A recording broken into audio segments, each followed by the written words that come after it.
স্বাগতম সবাইকে আমাদের পডকাস্ট জমি আড্ডাতে।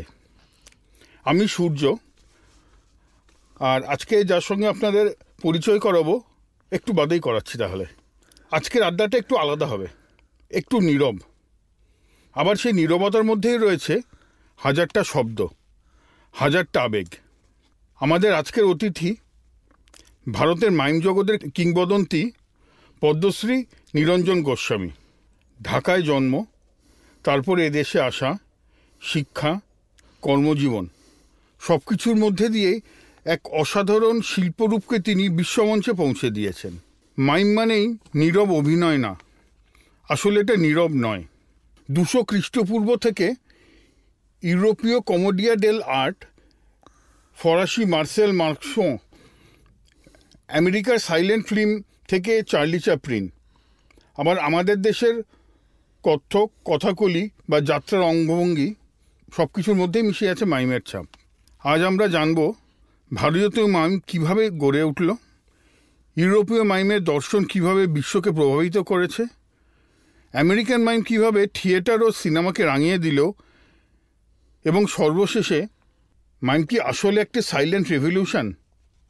তাহলে চলুন শুরু করি আজকের নীরব অথচ সবচেয়ে জোরালো আড্ডা পদ্মশ্রী নিরঞ্জন গোস্বামীর সঙ্গে জমি আড্ডা। স্যার নমস্কার।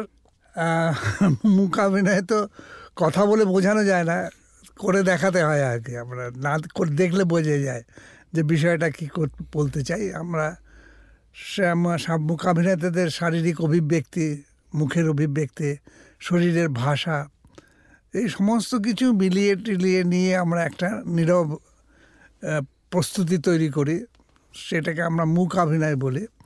অনেকে আছে যে মুখাভিনয়ের সময় মুখ খোলা যাবে না, দাঁত দেখানো যাবে না, এই যাবে না, এসব অনেক কথা বলেন। আসলে আমরা নাট্যশাস্ত্রের যে আঙ্গিক, বাচিক, সাত্ত্বিক, আহার যে অভিনয় আছে সবগুলোই করি। আমরা মুখাভিনয়ে বাচিক অভিনয় করি, কিন্তু সেটা আমরা বাইরে উচ্চারিত হতে দিই না, ভেতরে ভেতরে বলতে হয়।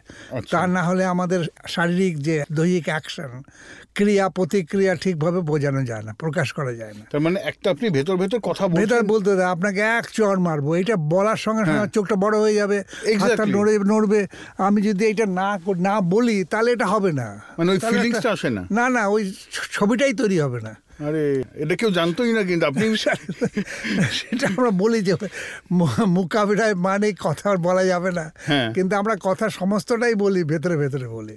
আমরা যখন শুরু করি তখন মুখাভিনয়, আমি যখন শুরু করি 1966 সালে, তখন মুখাভিনয় খুবই শিশু, শৈশব আর কি। 58, 59, 60 থেকে শুরু হয়েছে আমাদের দেশে, 1960 থেকে। তারপরে আমি 66-তে শুরু করেছি। প্রথমে যোগেশদার দেখেছিলাম একটা অনুষ্ঠানে, তো দেখে ভালো লেগেছিল যে একটা লোক কথা না বলে কত কি সব কিছুই বলে দিল, এবং দেখে খুব আনন্দও পেয়েছিলাম। তো তারপরে আমি যখন কলেজে পড়ি তখন আবার আরও দুই অরুণভ মজুমদার এবং রাশিয়া থেকে একজন এসেছিল ডেলিগেশনে, একজন মাইম আর্টিস্ট, তারটা দেখি আমাদের সুরেন্দ্রনাথ কলেজে।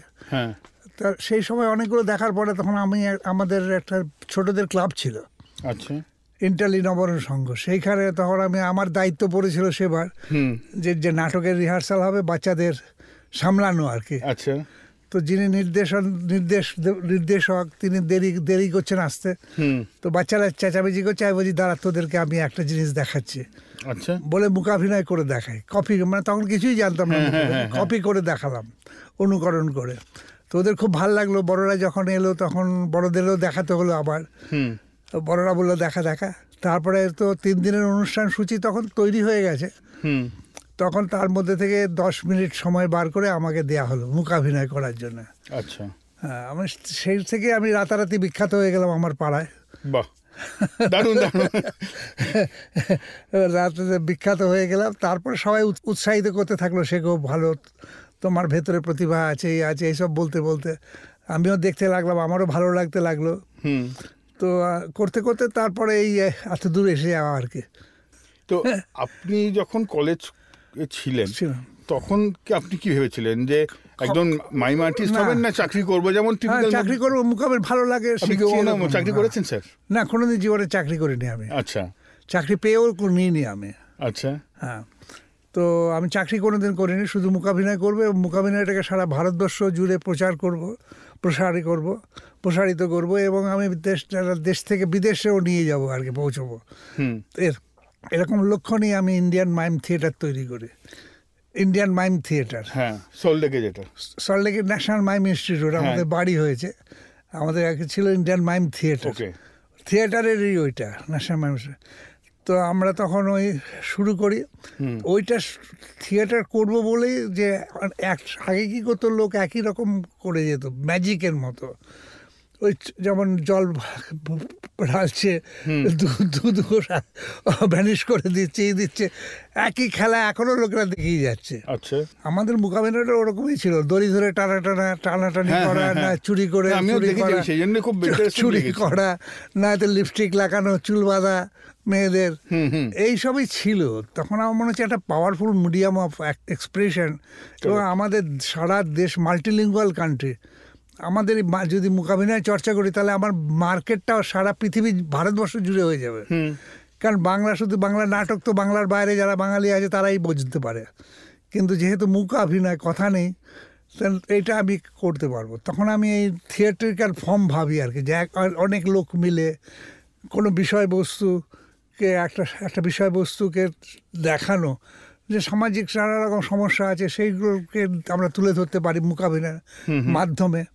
এবং এটার যেহেতু কোনো ভাষা নেই, সেই জন্য এটা শহর গ্রাম সব মানুষের কাছে এটা বোধগম্য আর কি, ঠিক বোধগম্য। সেইটা ভেবে তখন আমি এটাকে, যখন আমি প্রথম যে স্কলারশিপ পাই ভারত সরকারের মূকাভিনয়ের উপরে, তো সেই সময় আমি ঠিক করি যে আমি মূকাভিনয় করব, প্রফেশনাল হিসেবে নেব এটাকে জীবিকা হিসেবে, এবং আমি মূকাভিনয় করব, আর কিছু করব না। যেন আমি সিনেমার দিকেও যাইনি, টিভির দিকেও যাইনি।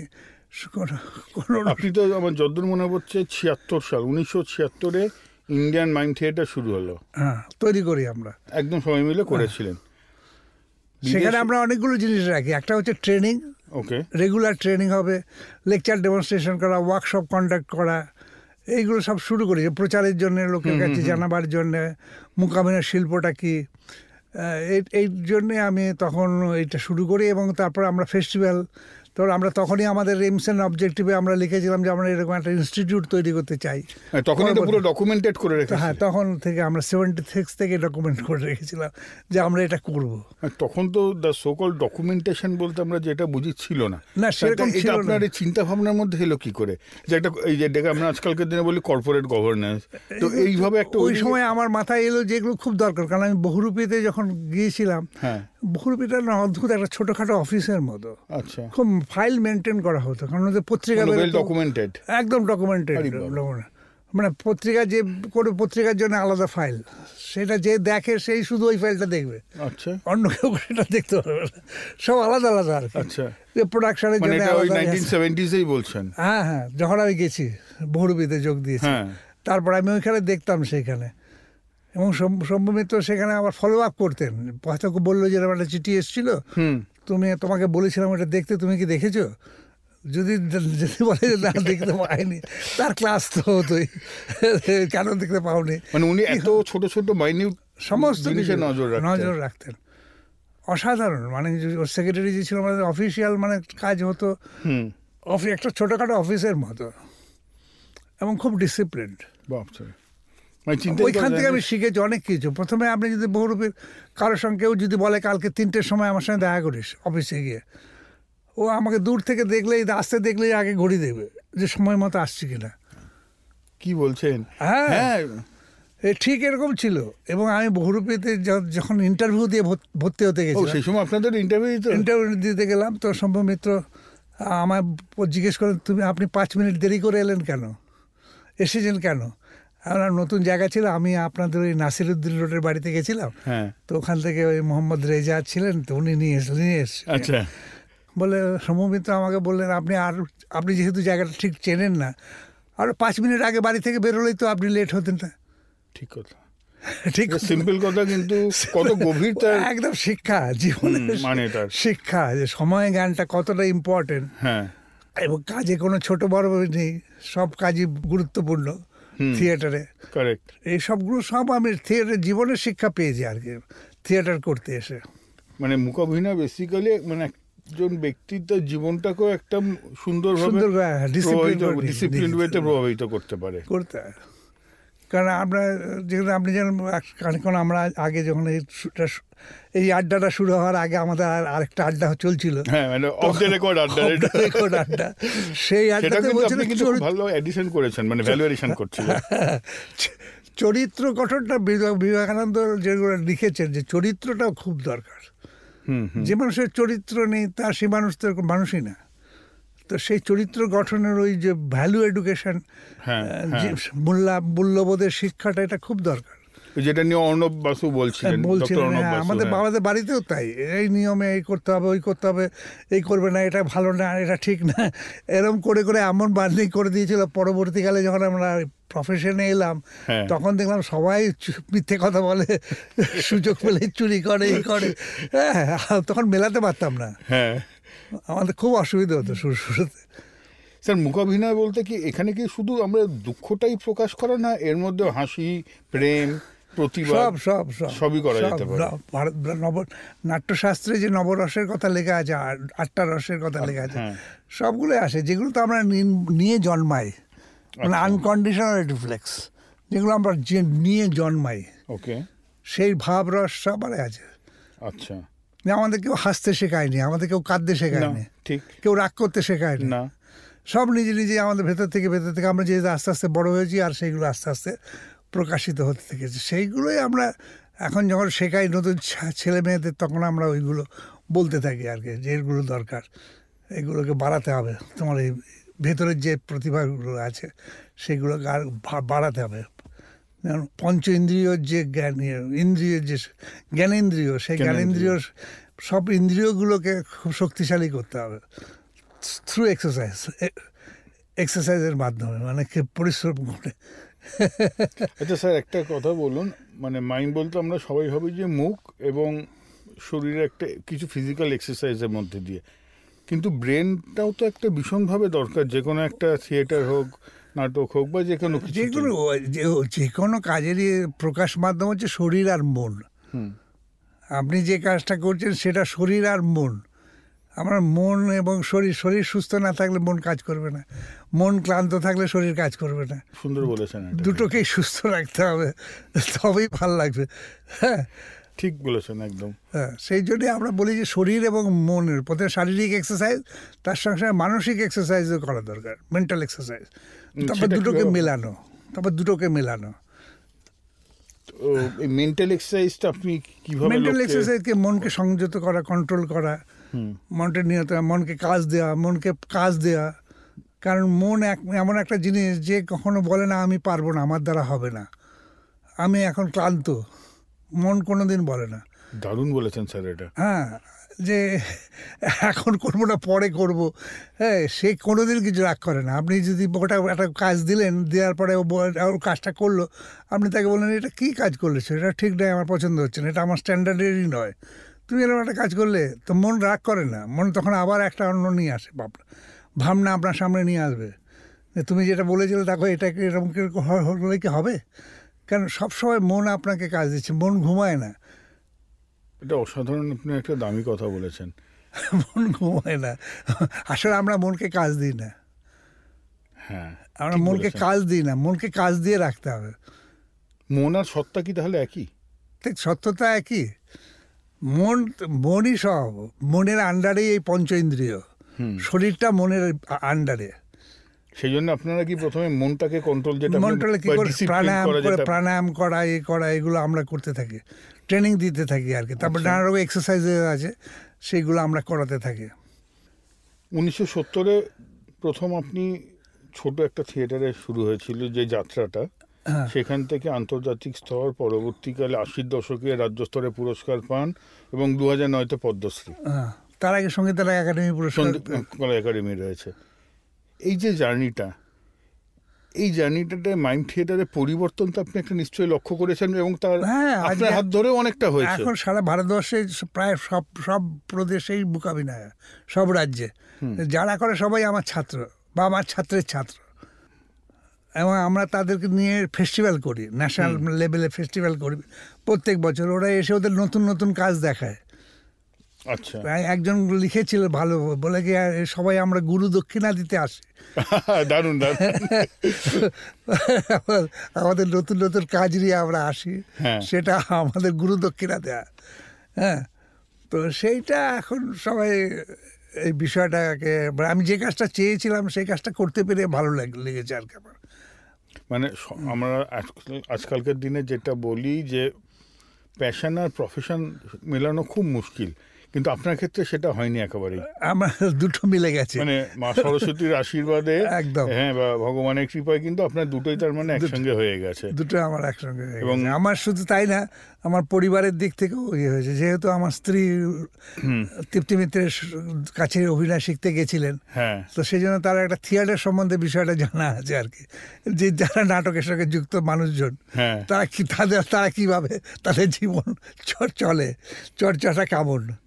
তো সেই জন্য আর তার থেকে কোনো রকম বাধা আসেনি, কোনো রকম ইয়ে আসেনি, যার ফলে আমি আমার মতো আগে যেরকম বিয়ের আগেও যেভাবে কাজ করতে পেরেছি, বিয়ের পরেও সেইভাবে কাজ করতে পেরেছি, বরঞ্চ সাহায্য পেয়েছি। সাংগঠনিক যে কাজ সে সহায়তা পেয়েছি। তো আমরা যেমন একটা ইংলিশে কথা আছে, behind every successful man there is an woman. হ্যাঁ, তো সেক্ষেত্রে তো আপনার ক্ষেত্রে একদম পারফেক্ট, এটা পারফেক্ট, মানে on the other hand made for each other. একদম একদম। স্যার, আপনি দক্ষিণ ভারতে বহুবার গেছেন, ওখানে ওয়ার্কশপ করেছেন, ছিলেন। তো দক্ষিণ ভারতে যে থিয়েটারগুলো থেকে আপনি মাইমে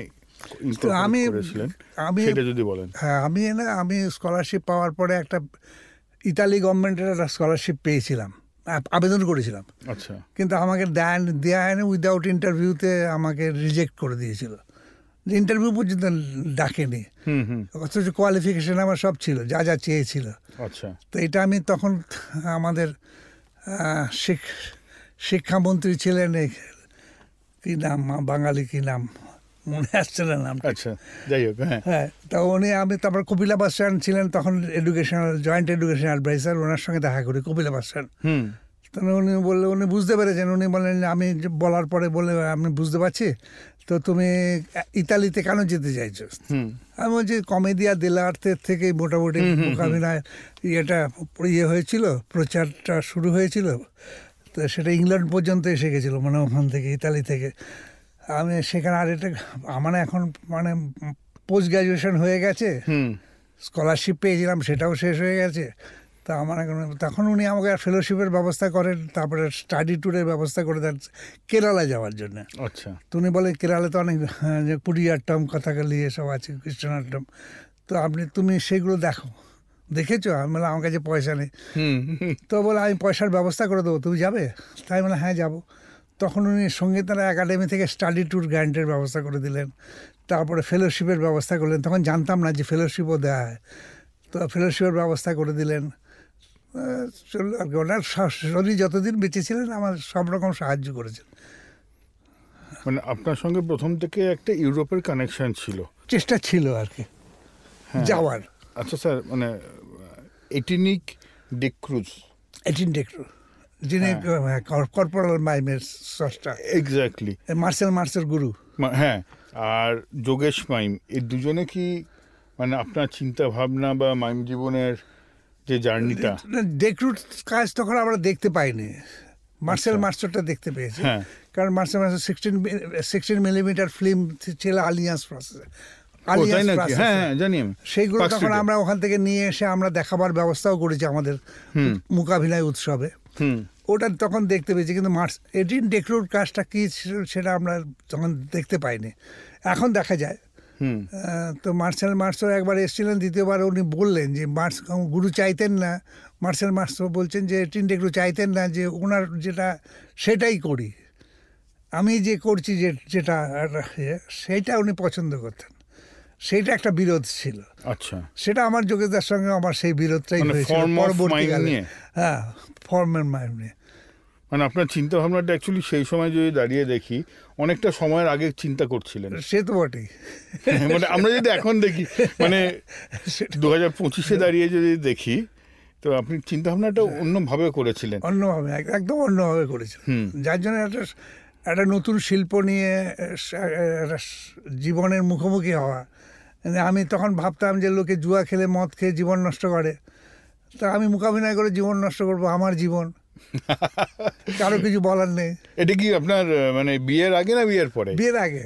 আচ্ছা, বিয়ের আগে আমি যখন আর চাকরি করি না, চাকরি খুঁজি না, কিন্তু বাড়ি থেকে সেজে গুজে বেরোতে হতো মাঝে মাঝে, তাই নাকি? কাছে ইন্টারভিউ দিতে, সেই ইন্টারভিউ লেটার আর আসে, চাকরির চিঠি আর আসে না, কিন্তু মাঝে মাঝে যেতে হতো। আর গিয়ে তো বিভিন্ন জায়গায় তখন বহুরূপীতে শিখছি, কোথাও সুরেশদার কাছে গিয়ে একটু নাচ শিখছি, গোপাল চট্টোপাধ্যায়ের কাছে গিয়ে একটু তাল রিদম সম্বন্ধে শিখছি, এইসব বিভিন্ন লোকের থেকে শিখতাম সারাদিন। তার কি করিস বোঝা যায় না। তখন যখন স্কলারশিপ পেলাম তখন পাড়ার লোকেরাও যারা বলতো খুব দুষ্টু আপনার ছেলেটা, তারাও বলছে খুব প্রতিভা আছে, আমরা আগে থেকেই জানতাম।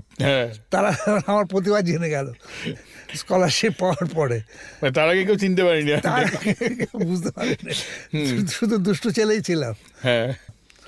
তো সেই রকম ভাবে আর কি হয়, যা হয় লোক করতে করতে, তারপর করতে করতে আমি বিষয়টাকে করেছি। তারপর নাট্যশাস্ত্র পড়তে গেলাম, যখন নাট্যশাস্ত্র পেলাম, কারণ একটা খোঁজ ছিল যে নাটকের লোকেরাই বলতো যে মাইম একটা ইউরোপিয়ান আর্ট, তোমরা কপি করো, কিন্তু নাটকটা যে ইউরোপিয়ান আর্ট ওরা কপি করে সেটা ওরা ভুলে গেছে, অনেক দিন ধরে কপি করছে। তো খুব ভালো বলেছে, ওরা ভুলে গেছে যে ওরাও ইংলিশি নাটকটাকে কপি করছে। তো সেটা একটা ভেতরে ছিল। তখন তার ভারতীয় শিকড় কি হতে পারে, যখন নাট্যশাস্ত্র পড়ার পরে আমি এটাতেই বিশেষজ্ঞ হওয়ার চেষ্টা করেছি আর কি, যে স্পেশালাইজেশনের যুগ। আমি নাট্যশাস্ত্র নিয়ে স্পেশালাইজেশন করলে আমাকে লোকে অনেক বেশি খাতির করবে, কারণ এটা আমার দেশজ।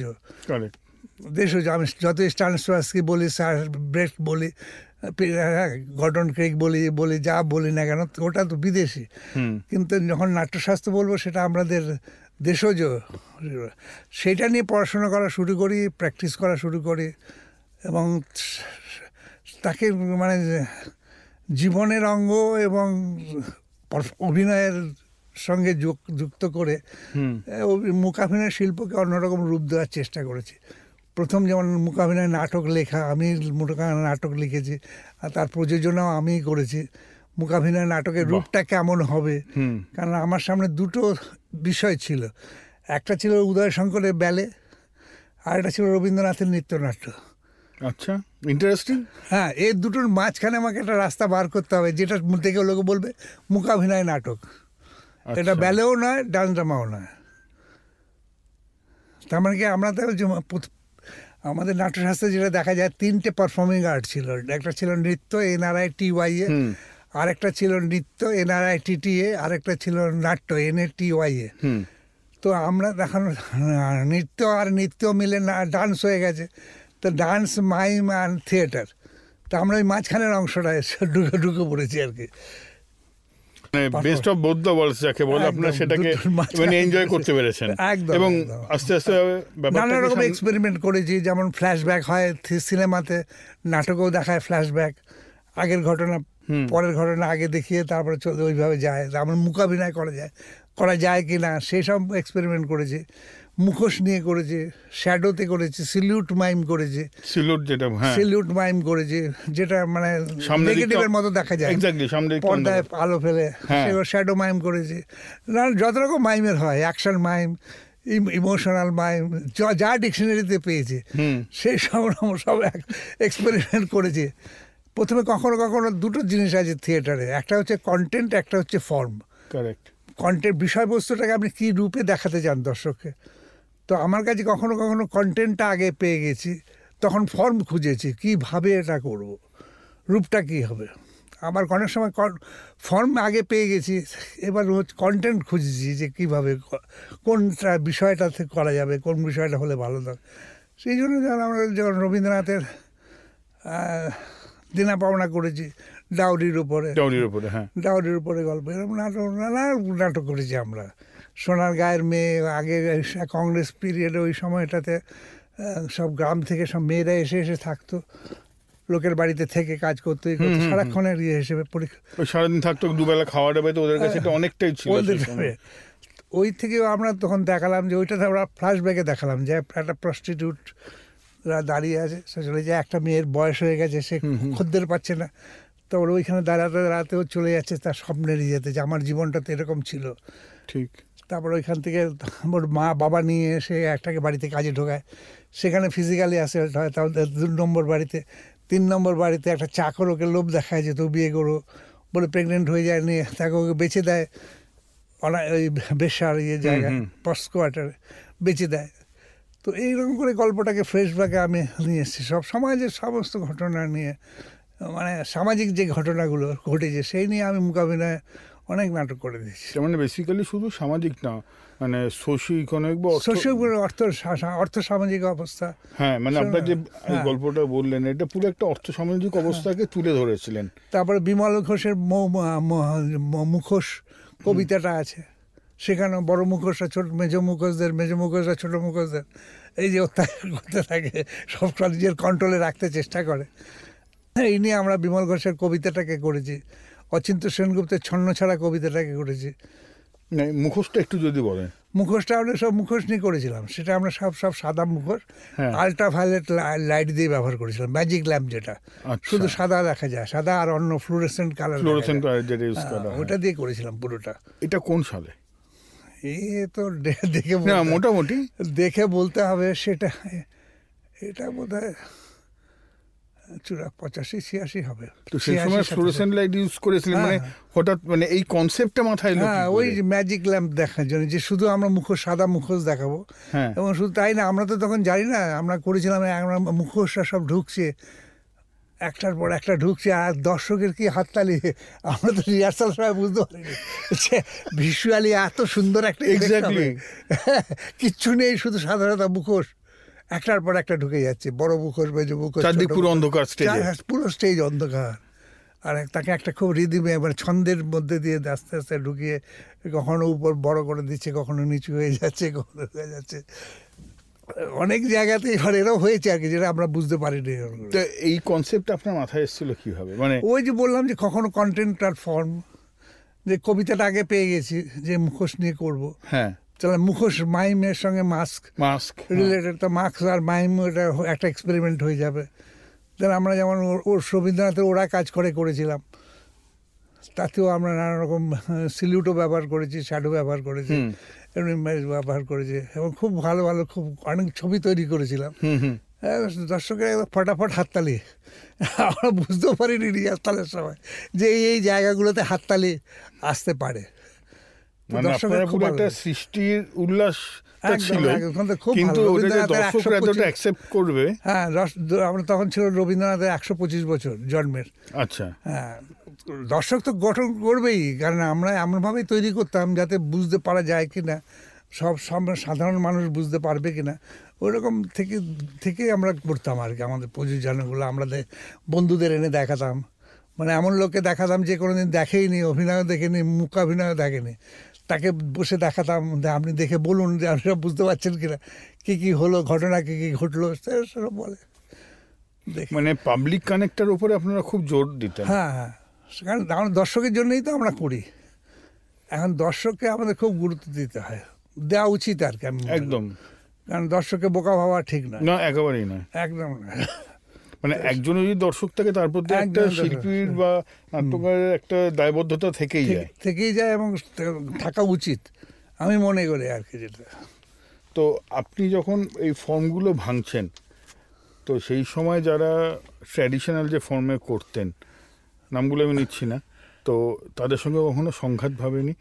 হ্যাঁ, অনেক সময় দেখতে বলে ওটা নিরঞ্জন যেটা করছে ওটা মাইম না, ঠিক আছে, মাইম না, দর্শক গ্রহণ করলে তবেই তো শিল্পটা বেঁচে থাকবে। ঠিক, আমি যেটা করছি সেটা যদি দর্শক গ্রহণ করে, এবং আমি প্রত্যেক বছরই একটা করে নতুন প্রযোজনা করছি, নতুন বিষয়, নতুন ফর্ম, তো সেগুলো লোকেদের ভালো লেগেছে।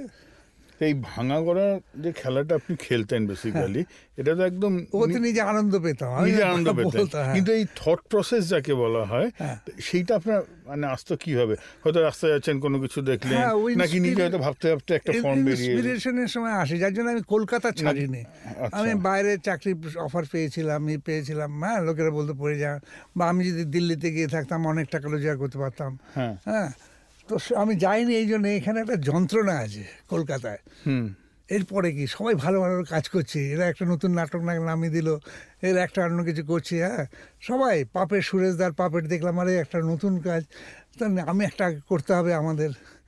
তো এরকম আমরা সুরেশদার যেবার 25 বছর হলো ক্যালকাটা পাপেট থিয়েটারে, সেবার আমাকে একটা করতে বললো, তুই একটা কর মাইমের। আমার একটা সোলো আইটেম ছিল, আচ্ছা, পাপেটের, তুই এটা করে দে। আমি তো বললাম যে একটা দলের 25 বছর হচ্ছে, আর সুরেশদার কাছে আমি নাচ শিখেছি আর, আচ্ছা।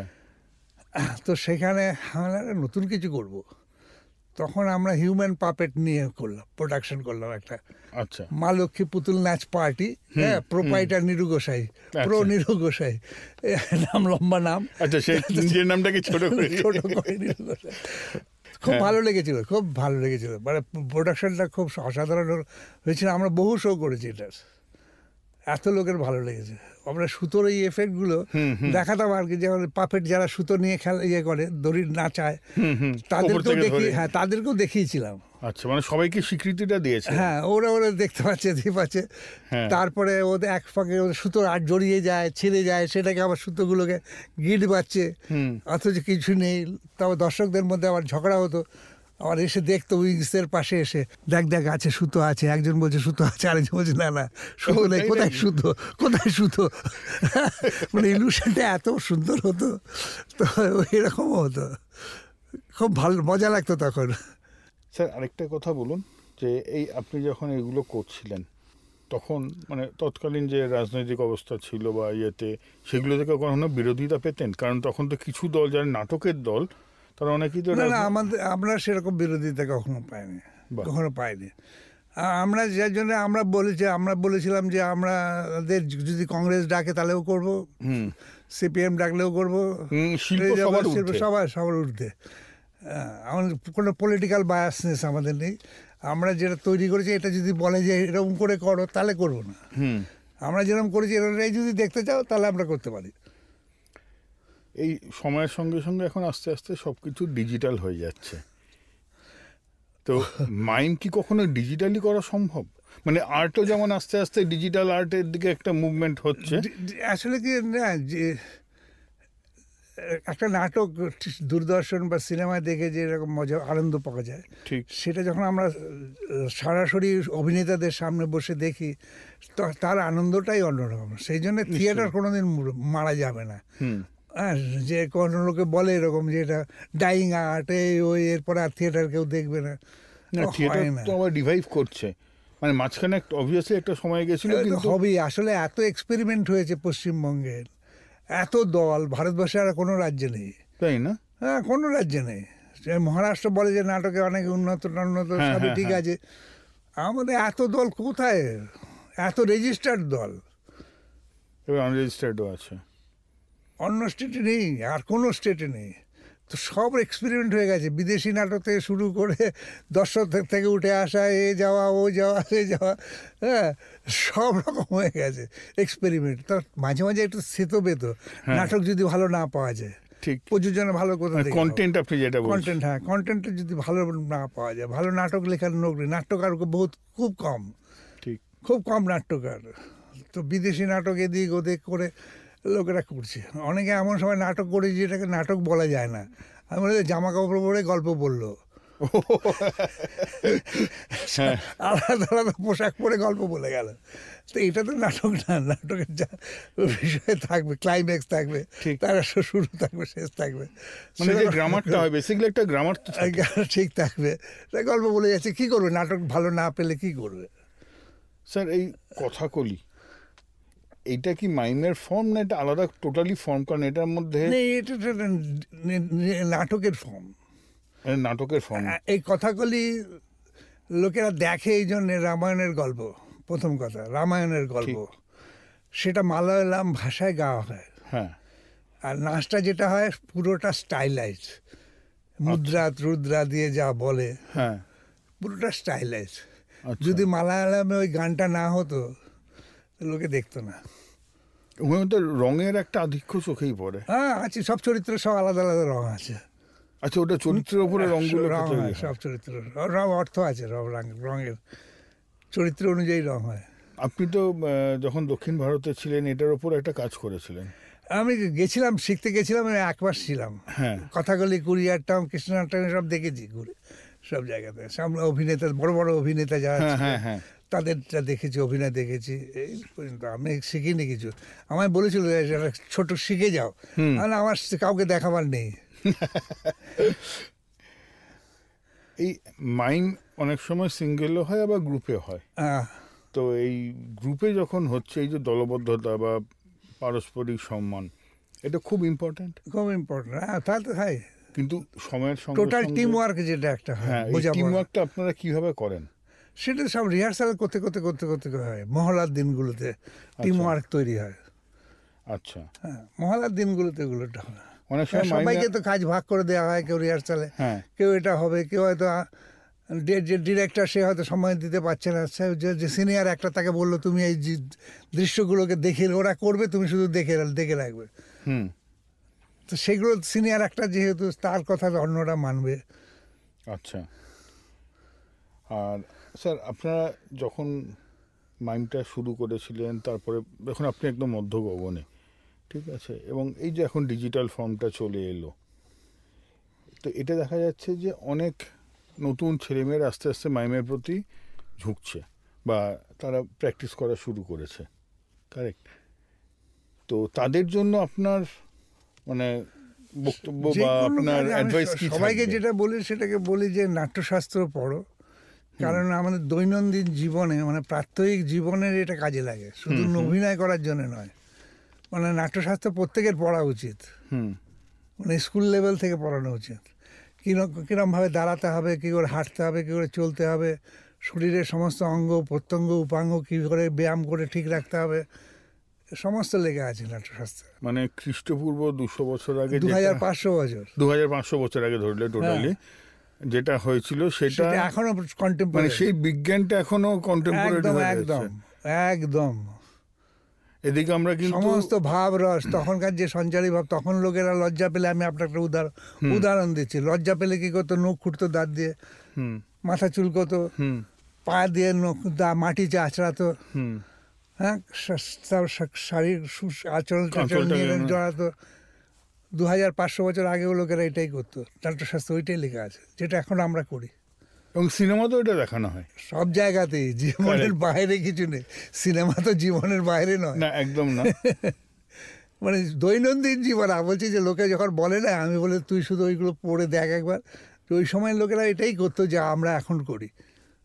আমরা খুব বেশি যে এগিয়ে গেছি তা না, যে আমাদের আমরা অনেক এগিয়ে গেছি, ওগুলো সব পুরনো বাতিল, ফেলে দেওয়ার কোনো জায়গা নেই। স্যার, এআই সম্বন্ধে কিছু বলবেন? মাইম এবং এআই, আর্টিফিশিয়াল ইন্টেলিজেন্সে বা রোবোটিক্সের মাধ্যমে কি? রোবটের মাধ্যমে হবে না, রোবোটিক হলে হবে না, লাইভ হতে হবে। আচ্ছা, দর্শকের সঙ্গে একদম সরাসরি যোগাযোগ। রোবোটিক হলে হবে না, মানে পাবলিক কানেক্ট আপনি বলছেন? হ্যাঁ, একদম হার্ট টু হার্ট ইয়ে করতে হবে, রিলেট করতে হবে। আচ্ছা, আমাদের তো এই সবার ছোট ছোট মন আছে, আর একটা বড় মন আছে পৃথিবী জোড়া, সেই মনটার মাধ্যমে আমরা যোগাযোগ করি। আমি একা মঞ্চে বলেছেন এটা, আমি একা মঞ্চে, কিন্তু এতগুলো দর্শকের সঙ্গে আমি যোগাযোগ করছি কিভাবে? ওই বড় মাধ্যম, মনটার মাধ্যমে। তো আপনার মিডিয়াম একটা চাই। কমেডি ফ্রান্সে, ওটা ফ্রান্সে যেটা বলা হয়, তো সেটার ব্যাপারে যদি আপনি কিছু বলেন। আপনি কি ওখানে এমনি? না, আমি ফ্রান্সে গেছি। হ্যাঁ, মানে ওখানে কি মানে ঘুরতে হলেও গেছেন বা কোনো নাটক দেখেছেন ওখানে গিয়ে? আমি মার্সেল ওখানে দেখেছি। আচ্ছা, তো ওখানকার সঙ্গে আমাদের সেই সময় না, আসলে কি এটা এমন একটা ব্যাপার না, ওদেরও শরীর আমাদেরও শরীর। আমার মনে যে ভাবটা আছে তার জন্য আমি হয়তো একরকমভাবে মাথা নাড়ি, হাত নাড়ি, হ্যাঁ, সেটা আমার দেশেই আছে, বিদেশে যেতে হবে না। আপনি পৃথিবীর একমাত্র জায়গা যেখানে ইয়েস নো হয়ে যায়, নো ইয়েস। মানে আপনি যদি হায়দ্রাবাদে গিয়ে কিছু কিনতে চান, হ্যাঁ, সেটা হয়তো দোকানে নেই, তাহলে দোকানদার আপনাকে এইভাবে বলবে। আচ্ছা, মানে ওপর নিচ। হ্যাঁ, ইয়েস। হ্যাঁ হ্যাঁ হ্যাঁ, আপনি ভাবছেন ইয়েস, হ্যাঁ, আর ও তো নো বলে যাচ্ছে। আর যদি হ্যাঁ হয় তাহলে নুয়ের মতো হচ্ছে। তো আমার এক বন্ধু, আমাদের অভিজ্ঞতা, এক বন্ধু সিগারেট কিনছে দোকান থেকে, তো দোকানদার অনেকক্ষণ ধরে বলে যাচ্ছে, সে তো পান দিচ্ছে, সিগারেট দিচ্ছে, লোককে দিচ্ছে, আর ওকে দিচ্ছে না, ও রেখে গেছে। তো এক ভদ্রলোক, স্থানীয় ভদ্রলোক বললো, কি হয়েছে?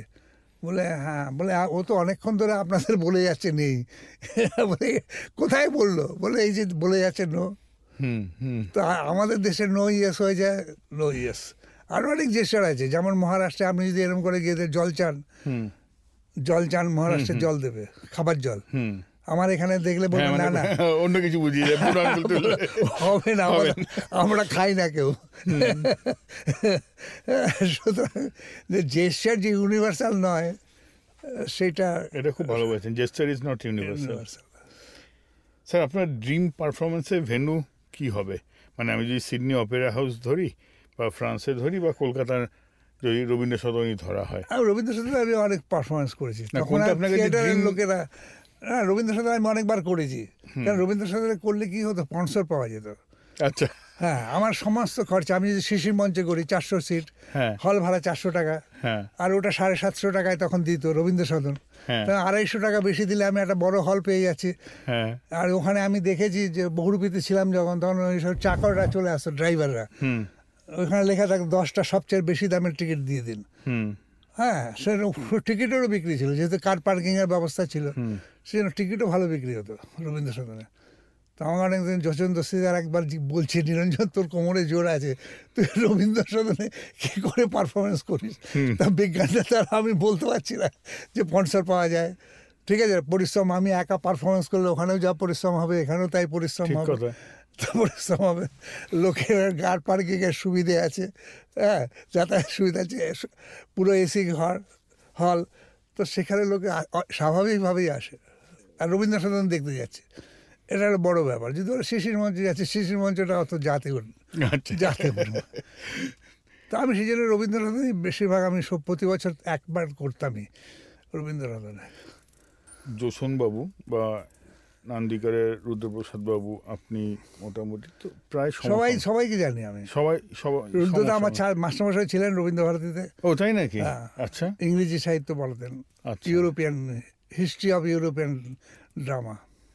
আচ্ছা, আপনি কি ওনার ভাবধারা? হ্যাঁ, ওনার আমি ওই যে ফুটবল নাটকের মাইমের অংশে আমি শিখিয়েও দিয়েছিলাম, ডিরেকশন দিয়ে দিয়েছিলাম। আচ্ছা, আমি ছাত্র ছিলাম, তো সেই সময় আমি ছাত্র ছিলাম, তো ফুটবল হবে, তো ফুটবলে একটা মাইমের। সেটা কোন সালে স্যার? এটা হবে 77-8, মোটামুটি 77-78 ওই সময়কার প্রোডাকশন। তা বলে নিরঞ্জন তোকে করে দিতে হবে। তা আমি ঠিক আছে, আমি করে দেবো। তখন তো আমি জানিও না যে আমার নাম যাবে, এই যাবে। তো বিজ্ঞাপনে দেখলাম আমার নামও এসে গেল। তো অনেকে ছিল রবীন্দ্র ভারতীতে, বলে তুই বাড়িতে ঘুমোস, আর শীতের রাতে আমরা কেঁপে নাটক করছি, আর তোর নাম ঘোষণা করছে। আমি কি করবো? আমি তো বলিনি রুদ্রদাকে যে আমার নাম আপনি ঘোষণা করুন। খুব নাটকের, বিভিন্ন নাটকের দলে যারা যারা যখন বলেছে, সবার সঙ্গে মানে কাজ করে সাহায্য করে দিয়েছি আর কি। স্যার, যদি পৃথিবীতে প্রথম 5টা কি 10টা বড় থিয়েটারের নাম বলা হয়, ইন্ডিয়ান মাইম থিয়েটার অবভিয়াসলি তার মধ্যে আসে। এছাড়াও আসে আপনার ব্লুম্যান গ্রুপ বা পলিশ মাইম থিয়েটার, হ্যাঁ ওটা আছে, বা জাপানে আমেরিকান মাইম থিয়েটার আছে, তো জাপানে আছে কায়োজেন থিয়েটার, তাই তো? জাপানেও আছে। আমরা একবার ইন্টারন্যাশনাল মাইম ফেস্টিভ্যাল করেছিলাম, ওদের জাপান থেকে এসেছিলেন 2জন মহিলা। আচ্ছা, টার্কি থেকে এসেছিলেন, মেক্সিকো থেকে এসেছিলেন, ব্রাজিল থেকে এসেছিলেন, শ্রীলঙ্কা থেকে, হ্যাঁ শ্রীলঙ্কা থেকে। মানে ব্রাজিলীয় মাইমে। হ্যাঁ, আচ্ছা, মাইম আর প্যান্টোমাইমের মধ্যে ডিফারেন্সটা কি হচ্ছে? মাইম আর প্যান্টোমাইমের কোনো ডিফারেন্স আমরা খুঁজে পাইনি। আচ্ছা, তাই লোকে জোর করে ওটাকে একটা ভেদাভেদ করে, এই জন্য একটা গ্রিক পিরিয়ড ওই সময়কার একটা মাইম, আর এটা হচ্ছে প্যান্টোমাইমটা হচ্ছে ব্রিটিশ, এখনো হয়, ক্রিসমাস প্যান্টোমাইম বলে, ওই বড়দিনের সময় হয়। একদম এক্স্যাক্টলি, ওটা হরিদাসের বুলবুল ভাজার মতো, মানে কমেডি মাইম মিক্স সব থাকে, তার নাম প্যান্টোমাইম, ক্রিসমাস প্যান্টোমাইম। তো মাইম আর প্যান্টোমাইমের মধ্যে যেটা আমি বলি বলে একটা লোকের নাম প্রাণকৃষ্ণ। আচ্ছা, কেউ প্রাণ বলে ডাকছে, কেউ প্রাণকৃষ্ণ বলে ডাকছে, কেউ কৃষ্ণ বলে ডাকছে। আচ্ছা আচ্ছা, লোকটা তার বদলাচ্ছে না। হ্যাঁ, তো ডিকশনারিতে কোথাও তফাৎ লেখা নেই কোথাও। স্যার আরেকটা আমাকে একটু জানতে ইচ্ছা করে যে এই জাপানিজরা যখন এলো বা ক্যানাডিয়ানরা যখন সার্ক ডি সোহেলে, ওদের একটা বিখ্যাত থিয়েটার হল আছে মাইম থিয়েটার, তাই তো? তো একটা সম্পূর্ণ ওয়েস্টার্নাইজড, একটা সম্পূর্ণ ইস্টার্নাইজড, এবং মাঝখানে ইন্ডিয়া, আপনার ইন্ডিয়ান মাইম থিয়েটার। মানে এটাকে কিভাবে আপনি মেলাতেন? মানে আপনি তো এদের সঙ্গেও কাজ করেছেন, এদের সঙ্গেও কাজ করে, তো অদ্ভুত ব্যাপার। মানে একটা আমি সবসময় আমরা চেষ্টা করেছি ইন্ডিয়ান মিউজিক ব্যবহার করার। হ্যাঁ, বাঁশি, তবলা, সরোদ, সেতার, এইরকম ইনস্ট্রুমেন্ট। কস্টিউম ভারতীয়, ধুতি পাঞ্জাবি পরে, যা শাড়ি পরে মাইম। হ্যাঁ, বিষয়বস্তু আমার ভারতীয়। তো সুতরাং পারফরমেন্সের প্রোডাকশন অনুযায়ী সেরকম হয়েছে। আমারটা আমাদের মতো করেছি, কিন্তু কাউকে কপি করিনি যে বিদেশটা দেখে তাদের মতো কপি করলাম, কখনো করিনি আমি। মানে আমি জেনে বুঝে করিনি। আমেরিকার মাইম থিয়েটারে, মানে যেটাকে বলা হয় আমেরিকান মাইম থিয়েটার, সেটা তো পল কার্টিস।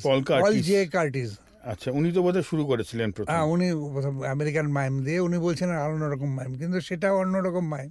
সেটা ওদের বিদেশি মাইমটা কি হয়, থিয়েটারে ব্যবহার হয় না। আমাদের এটা যেমন থিয়েটারের লোকেরা, ডান্সের লোকেরা সবাই ব্যবহার করে। মানে আমাদেরটা অনেকটা ইউনিভার্সাল অ্যাপ্রোচ, একদম ইউনিভার্সাল অ্যাপ্রোচ আছে। যেহেতু আমরা নাট্যশাস্ত্র বেসড, সেই জন্য থিয়েটারের লোকেদের সঙ্গে আমরা লাগছে, আবার নাচের লোকেরা আমাদের কাছে শিখতে আসছে। কারেক্ট। সবচেয়ে একটা ইন্টারেস্টিং কথা বলি। হ্যাঁ, বলুন না। সেটা হচ্ছে, আমি গেছিলাম সাউথ আমেরিকায়, একটা পারফরমেন্স করেছিলাম বোগোটাতে, ক্যাপিটাল বোগোটা। পারফরমেন্স শেষ হয়ে গেছে, এত বড় একটা ফলের ঝুড়ি টুড়ি দিল, তো সব হলো। আমি যাকে মেকআপ করতে থাকবো, তখন ইন্টারপ্রেটার গিয়ে বলছে, নিরঞ্জন চলো স্টেজে যেতে হবে। আমি বলছি কেন, শো হয়ে গেছে, উইশ করে চলে এসেছি। বলে না না, সব অপেক্ষা করছে। তা আমি গেলাম, প্রস্তুত করতে শুরু করলাম। আমার মাইমের থিম, কস্টিউম, মিউজিক, এই নিয়ে প্রথমে হলো। তারপর আমাদের এখানে নাকি বহু বিবাহ হয়, একজন অনেকগুলো বিয়ে করতে পারে। আমাদের অনেক পলিটিক্যাল পার্টি, এত পলিটিক্যাল পার্টি, কী করে তোমরা ই করো? হ্যাঁ, এইরকম নানা প্রশ্ন করলো লোকেরা। একবার প্রত্যেকটা লোক বসে আছে, কেউ যায়নি। আমি পৃথিবীর একটা জায়গায় প্রথম এরকম পেলাম, যেখানে দর্শকরা পারফরমেন্সের পরে, শুধু আমারটা নয়, অন্য আরেক দেশ থেকে যারা এসছে, প্রত্যেকের এরকম মাইম। বা আমরা যদি ভাবি যে হলিউডে সাইলেন্ট ফিল্মের মধ্যে কি মাইমের যোগাযোগ ছিল? মানে তাহলে আমাদের এখানেও থাকে। আমরা যখন প্রথম ফেস্টিভ্যাল করেছিলাম, হিরেন বসুকে ডেকেছিলাম। আচ্ছা, যিনি সাইলেন্ট ফিল্মের প্রথম ডিরেক্ট করেছিলেন আমাদের কলকাতায়, হিরেন বসু। ওনাকে দিয়ে আমরা ফেস্টিভ্যালটা উদ্বোধন করেছিলাম, মাইম ফেস্টিভ্যাল। যে আপনি প্রথম সাইলেন্ট ফিল্মের নির্দেশক। তখন সংলাপ এসে যাওয়ার পরেও কিন্তু চার্লি চ্যাপলিন গেট ডিরেক্টরে ব্যবহার করেছিল ওই লেকচারটা, যে শেষের যে লেকচারটা, সেটা উনি ব্যালকনির উপর থেকে যেটা ব্যবহার করেছেন। এবং এত ভালো লেকচার আজ পর্যন্ত কোনো পলিটিক্যাল লিডার দিতে পারেনি। এক্স্যাক্টলি। স্যার, মাইন্ড কি একটা সাইলেন্ট রেভলিউশন? রেভলিউশন বলা যায় না, তবে সাইলেন্ট লোকে বলে, যেমন সব, যখন আপনি একটু মন খারাপ থাকে বা আপনি কিছু গভীর চিন্তার মধ্যে থাকেন, তখন আপনি চুপ করে সেটাকে ইয়ে করেন আর কি, এনজয় করেন। শান্তভাবে কেউ দেশে এসে কথা বললো, তখন বলেন ভাই একটু আমাকে একা থাকতে দে। সো সাইলেন্সটা সবসময় পাওয়ারফুল দ্যান ওয়ার্ডস। হ্যাঁ, এক্স্যাক্টলি। আমার প্রশ্নটা ছিল স্যার, যে এটা কি একটা কোনো প্রতিবাদের ভাষা? প্রতিবাদ তো করা যাবে। যেমন সাইলেন্ট, যখন ফ্রান্সের রেভলিউশনের সময় যখন ওদের ভাষা কেড়ে নেওয়া হয়েছিল, তখন মাইমের মাধ্যমে গ্রামে গ্রামে গিয়ে লোকেরা প্রচার করেছিল। আচ্ছা। মানে বোধহয় রাশিয়া থেকে না কোথায় কোন দেশ থেকে বোধহয় বিতাড়িতও করা হয়েছিল একজন মাইম আর্টিস্টকে, মানে এর জন্য, হ্যাঁ, অ্যান্টি গভর্নমেন্ট পারফরমেন্সের জন্য। স্যার, আজকে আপনি আসার জন্য আপনাকে অসংখ্য ধন্যবাদ। এবং আপনি এলাম, আপনার সঙ্গে কথা হলো, আড্ডা হলো। হ্যাঁ, মানে বেসিক্যালি এটা আপনার সঙ্গে একটু আড্ডা মারার জন্যই। হ্যাঁ হ্যাঁ, খুব ভালো। ভালো থাকবেন স্যার। ঠিক আছে। এবং মানে যাতে মাইন্ডটা আরও বেশি এগিয়ে যায়, এবং এই ভাঙা গড়ার খেলাটা আপনি যে আপনার ছাত্রদের শেখাচ্ছেন, এটা সত্যি মানে রিয়েলি হ্যাটস অফ। আপনি এখনো এই বয়সে এসে, হ্যাঁ আমরা ওই জন্যই চেষ্টা করেছিলাম যে শেষ বয়সে আমরা যখন আর এত ট্রাভেল করতে পারবো না, তখন আমরা এক জায়গায় ছাত্রদের ডেকে এনে, ছেলেমেয়েদের ডেকে এনে শেখাবো। সেই জন্য আমাদের ইনস্টিটিউটটা তৈরি করা। খুব ভালো স্যার, খুব ভালো। নমস্কার। নমস্কার sir, thank you very much. আবার দেখা হবে।